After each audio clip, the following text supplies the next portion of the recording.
బ్రహ్మోస్మి. దక్షిణాయన గ్రీష్మ ఋతో ఆషాఢమాస కృష్ణపక్ష దశమి. ఈరోజు ప్రస్తుతం కృతికా నక్షత్రం, సాయంత్రం రోహిణి నక్షత్రం. ఈరోజు మంగళవారం కదా, కృతికా నక్షత్రంలో వచ్చింది. అందుకే ఈరోజు మనము ఓం అగ్నిదుర్గాయే నమః అనే నామాన్ని జపించాలి. అగ్నిదుర్గా మన శరీరంలో ఉన్న శక్తి అగ్నిదుర్గా. మనము ప్రకృతిలో చాలా శక్తులు ఉంటాయి. వాయుదుర్గా, జలదుర్గా, భూదుర్గా, అగ్నిదుర్గా, అంతరిక్ష దుర్గా. ఇవన్నీ కూడా పంచభూతాల్లో కూడా దుర్గా శక్తి ఉంది అనే దానికి ఈ ఒక మంత్రాన్ని తెలియచేస్తూ ఉంటారు. అందుకే ఈరోజు ఓం అగ్నిదుర్గాయై నమః అనే నామాన్ని జపిస్తే మనకి తెలిసి తెలియకుండా మనలో ఉన్న కర్మని దహించి మంచి మార్గంలోకి తీసుకెళ్తుంది. మనపై ఉన్న నెగిటివ్ ఎనర్జీని దహించి వేస్తుంది, పాజిటివ్ ఎనర్జీని పెంచుతుంది, ప్రశాంతత ఏర్పడుతుంది. అంతేకాదు ఆరోగ్యం కూడా ప్రాప్తిస్తుందంటే ఈ మంత్రం వల్ల, ఈ నామం వల్ల. అందువలన భక్తి మార్గంగా, అందువలన ఈరోజు మన మంత్రబలంలో ఓం అగ్నిదుర్గాయే నమః అనే నామాన్ని జపిద్దాం. ఓం అగ్నిదుర్గాయే నమః. అందరూ కూడా అగ్నిదుర్గాదేవిని ధ్యానం చేయండి. వనదుర్గాదేవిని చాలా మంది ధ్యానం చేస్తూ ఉంటారు. అగ్నిదుర్గాదేవిని చాలా మంది మర్చిపోయారు. ఈరోజు జపించండి. ఈరోజు సాయంత్రం లోపు మీలో ఎటువంటి మార్పు వస్తుందో మీకే అర్థమవుతుంది. ఇక ఈరోజు మంచి మాట. మనకి ఏదైనా అవమానాలు జరిగితే దాని గురించి చింతించకండి. అదే విధానంగా గౌరవాలని కూడా ఎదురు చూడకండి. ఏది వచ్చినా ఎదిరించండి. అదే నిజమైన జీవితం. ఒక అవకాశాలను లేదా గౌరవాలను లేదా అపవాదాలను ఎదురు చూస్తే ఖచ్చితంగా దానివల్ల సమస్యలే అవుతాయి. మీ మనసు మానసికంగా దెబ్బతింటుంది. అవును, మనము ఏదాన్నైనా మనకి ఇలాగే జరగాలని ఎదురు చూడండి, దానివల్ల సమస్యలే వస్తాయి. నిజమే, అతి ప్రేమ, అతి నమ్మకం వల్ల అతి బాధలు కూడా ప్రాప్తిస్తాయంట. ఏదో ఒక వస్తువు పైన అత్యధికమైన ప్రేమను పెంచుకుంటాం, లేదా ఒక పెట్టి పైన అత్యధికమైన ప్రేమను పెంచుకుంటాం.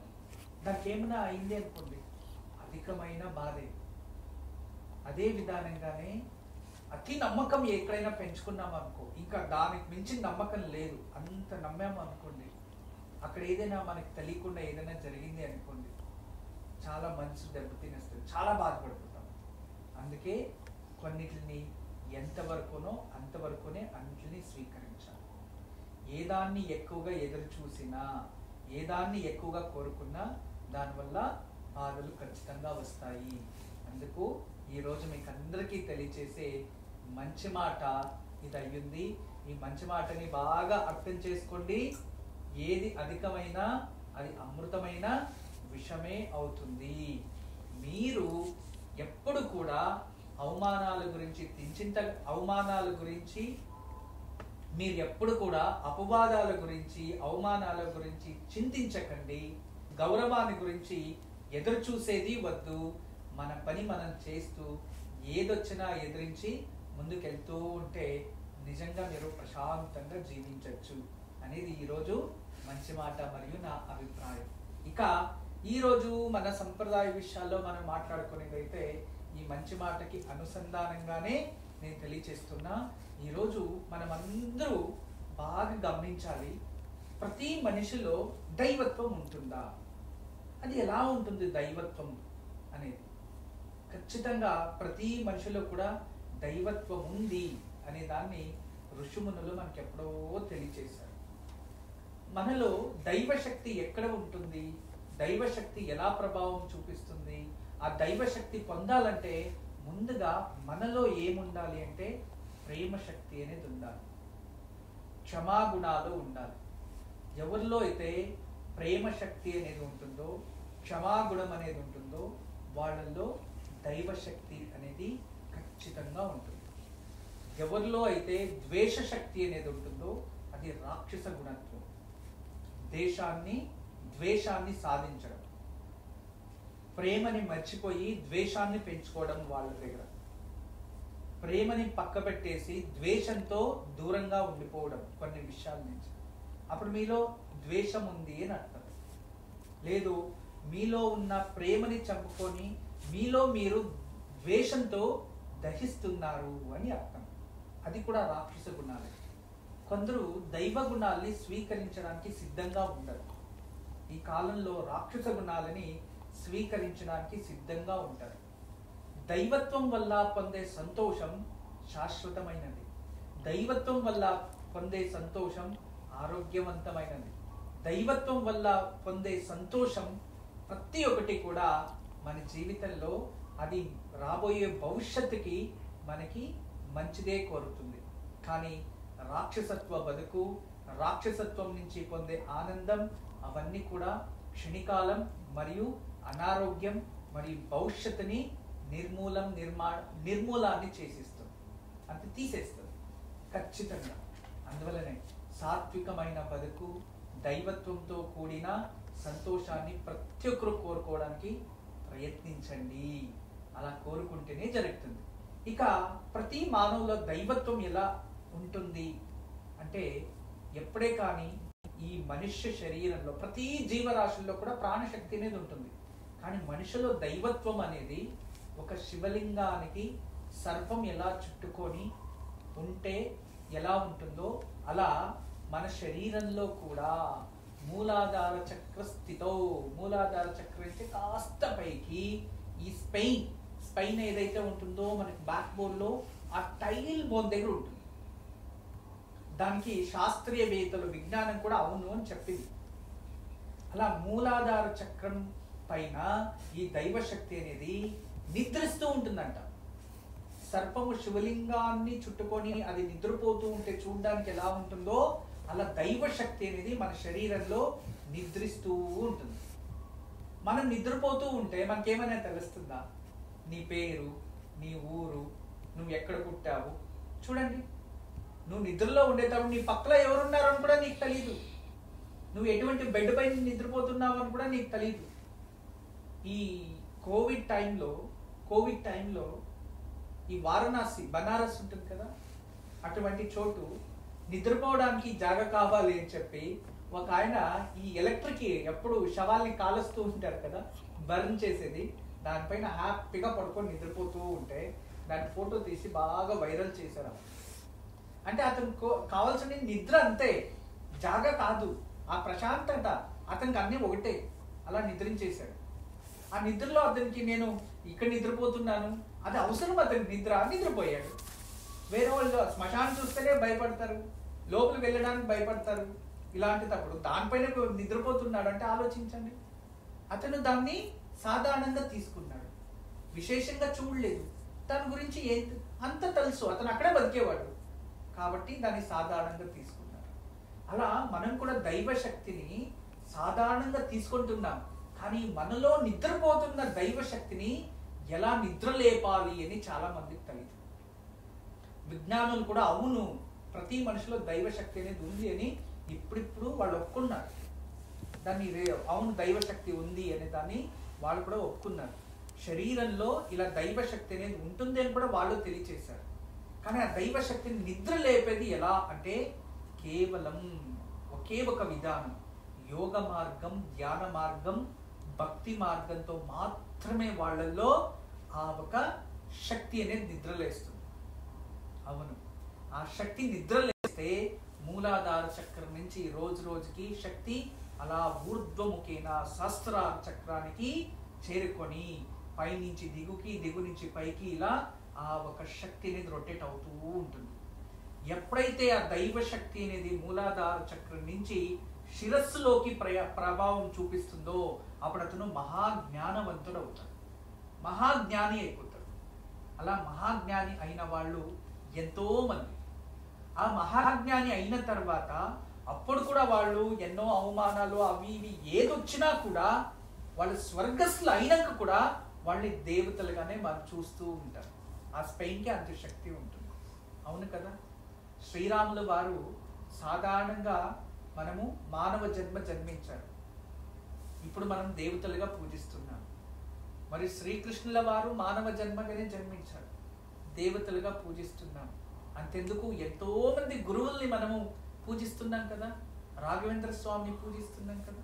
అలా వాళ్ళలో దైవశక్తి అనేది ఆవిర్భవించి నిద్రలేసి ఆ దైవశక్తితో వాళ్ళు ఎంతో మందికి మంచిది చేసి, ఆ ఎంతో మందికి ఉపకారం చేసి ఎంతో జ్ఞానాన్ని మనకంతా పంచారు. ఆ జ్ఞానం మనలో ఉండే అన్ని రోజులు, ఆ జ్ఞానాన్ని తెలుసుకునే అన్ని రోజులు, ఆ జ్ఞానాన్ని మనం ఉపయోగం చేసుకున్న అన్ని సంవత్సరాలు వాళ్ళు జీవిస్తూనే ఉన్నారు అని అర్థం. వాళ్ళు ఇప్పుడు లేకపోవచ్చు మన ముందు, కానీ వాళ్ళ ఇచ్చిన జ్ఞానం మనలో జీవిస్తుంది అంటే ఖచ్చితంగా ఆ దైవశక్తి అనేది మన అందరిలో కూడా పంచారు. ఆ దైవశక్తి మనలో ఉంది. కానీ మన పుట్టుకతో మనతోడు పుట్టిన దైవశక్తిని మనం ఎలా నిద్రలేపాలి అంటే ధ్యానం వల్ల, భక్తి మార్గాన్ని ఎన్నుకోవడం వల్ల, యోగ శక్తి వల్ల ఆ ఒక దైవశక్తి అనేది కింద నుంచి అలా పైకొచ్చి మెదడు చేరుకుంటుంది. ఒక విజ్ఞాని తెలియచేశారు, కేవలం 20% జీవకోశాలు మాత్రమే, జీవకణాలు 20% జీవకణాలు మాత్రమే బ్రెయిన్ లో పనిచేస్తున్నాయి అని. ఇంకా 80% జీవకణాలు అక్కడ పనిచేయవు, దైవశక్తి పనిచేస్తుంది. ఎప్పుడైతే దైవశక్తి మూలాధార చక్రం నుంచి శిరస్సులోకి వెళ్తేనే అప్పుడు అది ఏమవుతుంది, ఆ దైవశక్తి ఒక ఆయుష్కాంత శక్తి లాగా, ఆరా ఎనర్జీ లాగా ఇలా పెరిగి ఆ ఒక శరీరం నుంచి కొన్ని తరంగాలు అనేవి రిలీజ్ అవుతూ ఉంటాయి. ఆ తరంగాల ద్వారా ప్రకృతిలో ఉన్న దైవశక్తికి కనెక్టివిటీ పొందుకుంటుంది. సోర్స్ మనం ఇప్పుడు ఏదైనా ఒక నంబర్ నొక్కేలోపు అదే నంబర్ వెళ్ళి అక్కడ ఆ ఒక చిప్ డిజైన్ చేసి ఉంటారు, అదే నంబరే కనెక్ట్ అవుతుంది, అదే నంబరే రింగ్ అవుతుంది.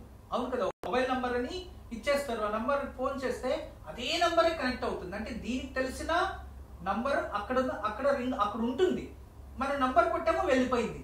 అదే విధానంగా ఈ దైవశక్తి అనేది దీనికి ఏదైతే సోర్స్, ఈ శరీరానికి మన ఆలోచనల్లో కలిసి మనం ఏదైతే ఆలోచిస్తుంటున్నామో ఆ ఒక సోర్స్ కి కనెక్ట్ అవుతుంది ప్రకృతిలో. అప్పుడు దాంతో సంవాదం జరుగుతూ ఆ ప్రకృతిలో ఉన్న దైవశక్తి అలా తీసుకొని ఈ ఆలోచనల ద్వారా మరియు ఈ పంచేంద్రియాల ద్వారా దాన్ని రచించడం, మాట్లాడడం, ఇతరులకి ప్రసరణ చేయడం అలా జరుగుతూ ఉంటుంది. మనలో ఉన్న దైవత్వం నిద్రలేస్తే ప్రకృతిలో ఉన్న దైవత్వాన్ని మనం పొందగలము. ఇది నిద్ర లేపనంత వరకు ప్రకృతిలో ఉన్న దైవత్వాన్ని మీరు అనుభూతి చెందలేరు. శాకము అనేది మనం ఎంత దూరం ఉంటామో అంత తక్కువ ఉంటుంది. సూర్యునికి ఎంత దూరం ఉంటామో అంత శాకం తక్కువే ఉంటుంది. సూర్యుని దగ్గరికి వెళ్ళంత శాకం ఎక్కువ అవుతుంది. లైట్ బల్బ్ కి మనం ఎంత దూరం ఉంటామో అంత వెలుగు తక్కువగా కనబడుతుంది. వెలుగు బల్బ్ దగ్గరికి వెళ్తూ వెలుగు ఎక్కువ కనబడుతుంది. అదే విధానంగా మనలో ఉన్న శక్తి మూలాధారం నుంచి అలా పైకి వస్తూ బ్రెయిన్ కి ఎంత దగ్గరగా వచ్చి బ్రెయిన్ లోకి చేరుకుంటుందో అంత శక్తి, దైవశక్తి అనేది వాళ్ళు అనుభూతి చెందుతూ ఉంటారు. వాళ్ళకి మూలాధార చక్రంలో చిన్నగా నిద్రలేసింది అనుకోండి, అది అక్కడే ఉంది అనుకోండి, కాస్త ఉంటుంది. ఇంకొంచెం పైకి వచ్చింది అనుకోండి, స్వాదిష్టాన మణిపురకు వచ్చింది అనుకోండి, ఇంకాస్త పెరుగుతుంది. అనాహుతకు వచ్చింది అనుకోండి, ఇక వాళ్ళు ప్రేమగా ఆనందంగా అందరి ప్రేమని పొందుతూ దైవశక్తిని ప్రదర్శిస్తూ ఉంటారు. ఇంకాస్త పైకి వచ్చింది అనుకోండి విశుద్ధ చక్రం, అప్పుడు వాళ్ళు ఎవరికైనా వచనం ఇచ్చినా, మాట ఇచ్చినా నడుచుకుంటారు, మరి వాళ్ళు చెప్పింది కూడా జరిగిపోతూ ఉంటాయి. మళ్ళీ కాస్త పైకి వచ్చింది అనుకోండి ఆజ్ఞాత చక్రం, దానివల్ల భూత భవిష్యత్ వర్తమానాన్ని వాళ్ళు తెలియచేస్తుంటారు. ఇంకాస్త పైకి వెళ్ళి శాస్త్రాల్లో కలిసిపోయింది అనుకోండి, వాళ్ళు దైవత్వాన్ని పొందారు, దైవ సంభూతులు. ఆ దైవత్వంతో వాళ్ళు ప్రపంచానికి ఎంతో మంచిది చేస్తూ ఎంతో బోధిస్తూ ఉంటారు. అందుకే మీలో ఉన్న దైవత్వాన్ని మేలుకోవాలి. ఆ దైవత్వాన్ని పొందాలి అంటే లైఫ్ ఆ దైవత్వాన్ని పొందాలి అంటే మీ జీవితంలో, మీ లైఫ్ లో ఖచ్చితంగా మీరు కొన్ని మీరు కొన్ని నియమాలని పాటించాలి. ఉదయం త్వరగా లేవాలి, రాత్రి త్వరగా పనుకోవాలి, ఆనందంతో ప్రేమగా ఉండాలి, మరియు ప్రేమ అనుభూతిని చెందుతూ ఉండాలి, అందరితో ప్రేమ గుణాలతో ఉండాలి, ప్రతి జీవరాశుల్లో కూడా దయా దాక్షిణ్యం అనేవి పెంచుకోవాలి. అప్పుడు మీలో దైవత్వం చెందుతూ వస్తూ ఉంటుంది. ఆలోచించండి, ఎవరిలో అయితే ప్రేమ ఉంటుందో అది దైవ గుణాలు, ఎవరిలో అయితే ధ్వంసం చేసే గుణాలు ఉన్నాయో, ఎవరిలో అయితే కోప ద్వేషాలు ఉంటాయో వాళ్ళల్లో దైవత్వం అనేది తగ్గిపోతూ ఉంటుంది. కోప ద్వేషాల్ని మానేసి ప్రేమతో దైవత్వంతో అందరూ జీవించండి అనేదే ఈరోజు మంచి మాట మరియు మన సంప్రదాయకం. అందరికీ నమస్కారం. ఈరోజు మీకు అందరికీ కూడా శ్రీవాస్తు యంత్రం గురించి పరిచయం చేయడానికి వచ్చాను. శ్రీవాస్తు యంత్రం మీరు చూస్తున్నారు. శ్రీవాస్తు యంత్రం, ఈ శ్రీవాస్తు యంత్రం ఈ విధానంగా 9 ఇంచెస్, ఇలా 9 ఇంచెస్, ఇలా 9 ఇంచెస్ ఉంటుంది. తదుపరి బ్యాక్ సైడు ఇలాంటి 9 చక్రాలు ఉంటాయి. ఫ్రంట్ ఈ ఒక గ్లోబ్స్లా ఒక 9 డాట్స్ ఉన్నాయి చూడండి, ఇలా 9. ఇది శ్రీవాస్తు యంత్రం అనేది ఒక కాస్మిక్ ఎనర్జీని అట్రాక్ట్ చేసుకుంటుంది. నెగిటివ్ ఎనర్జీని ఇంట్లో నుంచి బయటికి తరిమేస్తుంది. ఇది మీకందరికీ దానికి పరిష్కార మార్గంగా నేను ఇవి సూచిస్తున్నా. ఎందుకంటే చాలామంది పిల్లలు సరిగా చదువుతలేదు, ఇంకొకరు మా ఇంట్లో ప్రశాంతత లేదు, భార్యాభర్తల మధ్యలో సఖ్యత లేదు, దేవుడి గదిలో సరిగా పూజ చేయలేకపోతున్నా, ఇంట్లో ఏదో తెలియని బాధ అనిపిస్తుంది, మా ఇంట్లో ఎప్పుడు కూడా ఏదో తెలియని ఒక శ్మశానంకి వెళ్ళినట్టు అనిపిస్తూ ఉంటుంది, మా ఇంట్లో కలగానే ఉండదు ఎప్పుడు కూడా, ఇక మా ఇంటికి చాలామంది వచ్చిన వాళ్ళంతా వాస్తు దోషం అని చెప్తూ ఉన్నారు, మేము ఏం చేయాలి అని ప్రశ్నిస్తూ ఉండేవారు. వాళ్ళందరికీ కూడా ఒక మార్గోపాయం చాలా రోజుల తర్వాత రీసెర్చ్ చేసి ఇప్పుడు ఈ శ్రీవాస్తు యంత్రాన్ని మేము చూపిస్తున్నాం. ఈ శ్రీవాస్తు యంత్రాన్ని ఎప్పుడైతే ఎక్కడ ఫాల్ట్ అనిపిస్తుందో అక్కడ ఒక మేక కొట్టి తగిలించాలి, అంతే.